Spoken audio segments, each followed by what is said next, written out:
Sitaram Hanuman astro भी सनातन में आप सभी का एक बार फिर से स्वागत है। एस्ट्रो फॉर बिगनर सीरीज़ में आज हम बात करेंगे कुंडली के चौथे घर के बारे में। अभी तक बाकी के 3 घर कुंडली के पहला, दूसरा, तीसरा मैं आपको ब्रीफली समझा चुका हूँ, वो आप मेरी पुरानी वीडियो में देख सकते हैं।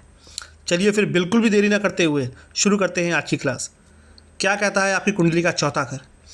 कुंडली का चौथा घर 1, 2, 3, 4 ये है कुंडली का चौथा घर। जो मेरी कुंडली में मेरा चौथा घर है वही आपकी कुंडली में आपका चौथा घर होगा। ये घर सेम रिजल्ट देगा सभी के, बट उसमें राशियाँ बदलेंगी तो उसमें परिवर्तन आ जाएगा। इस घर से हम क्या क्या देखते हैं, चलिए फिर बात करते हैं उस बारे में। चल और अचल संपत्ति अगर किसी की देखनी हो तो हमें कुंडली का चौथा घर देखना होता है।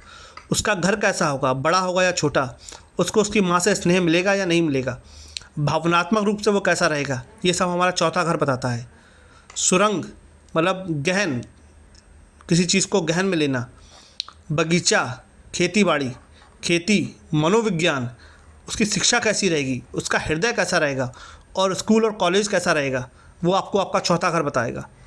आपका बचपना कैसा जा रहा है आपके घर में, आपका घरेलू वातावरण कैसा है, आपकी छाती, आपका स्तन और घर का मुख्य द्वार कैसा है, वो सब चौथा घर बताता है। वेदों से संबंधित या फिर छुपा हुआ ज्ञान, नाव, तेल, छोटा कुआं, तालाब, पानी, दूध, जड़ी बूटियाँ और गुफा, ये सब चौथा घर बताता है।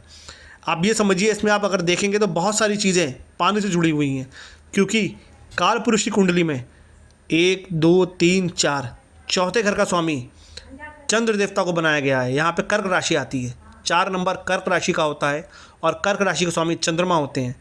इसलिए इसके जो कार्यतत्व रहेंगे वो जल से जुड़े हुए या फिर आपकी माँ से जुड़े हुए रहेंगे। आप कुंडली किसी की भी देखिए, आपको काल पुरुष की कुंडली को ध्यान में रख के उसका विवेचन करना होगा। और क्या बताएगा चौथा घर, उसके बारे में बात करते हैं। जड़ी बूटियाँ और गुफा में बता ही चुका हूँ। इसके बाद चौथा ही घर आपको बताता है कि आपके पास वाहन का सुख कैसा रहेगा।